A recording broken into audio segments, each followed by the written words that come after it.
might be prepared for natural disasters, but are your pets? Jim Helms from Jim Helms Dog Pals is here with some tips for us and our pets too. Jim, it's always nice to have you here, along with Jake. Yep, Jake loves it. You can see he's enjoying himself. We love when Jake is here. Now, it's so important to always have a plan for not just your family humans, but also your pets. What are some things that you need to have in terms of supplies?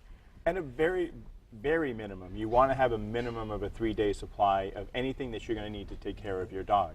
A lot of people don't realize that the governments are not really prepared to immediately come in for a major disaster. So people start complaining, you see them in the streets, but realistically, it's because they're not prepared.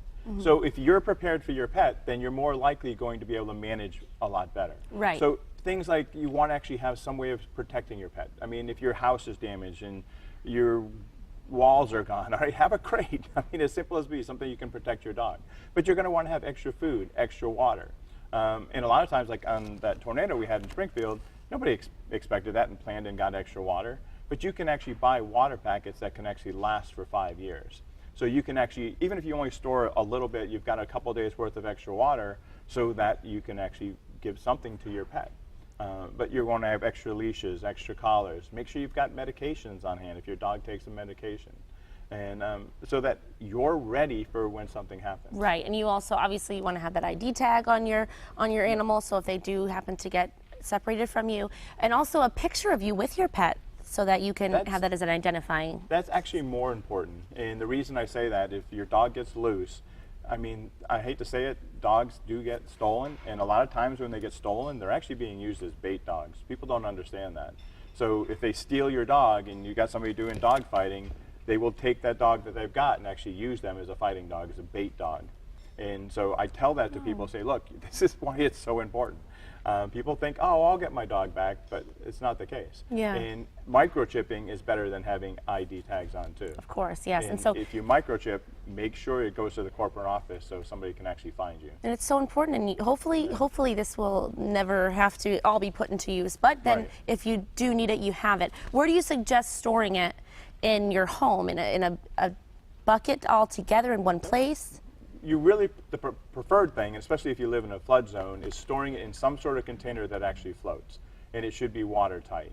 The other thing is you want to keep it away from sunlight. Sunlight will actually deteriorate or degrade food products and water and other types of things. And heat will as well. So storing it in a cool basement is one of the better places. Okay. Now, in terms of training your pet, are there any tips or certain things that they should know how to do should this situation come about? There's a couple different safety things you want to teach your dog. One is that they're crate trained, that they're comfortable being in a crate. And when I say that, people say, oh, I can't put my dog in a crate. But if they go to the groomers, if they go to the vets, they're going to be in a crate. So get them used to it now, because in the disaster, I'm part of a disaster animal response team. And if they get brought in because you're in a Red Cross shelter, you're going to bring your animal to us, they're going to be put in a crate. So get them used to it. Get them used to it. Teach them to actually be friendly with other people. Like we were talking a couple minutes ago, is in a disaster, if Jake was to run outside and I was injured and somebody else was going to try to get him, you should be able to call my dog. Even if he never knew you, he should be comfortable. So I can try it now? Sure. Jake, come here, Jake. Hi, Jake. He's so close. He's Hi. Oh, he's like, oh, where's my dad? Well, you're also right here, but he's so it so makes it a cute. little So bit harder. you're right here. But they should be able to feel comfortable going to someone that's not their owner. And one of the things I really get to people is get their dog used to being able to what's called a collar grab. And I mean, I can show that really quick here on the show. Come here, Jake.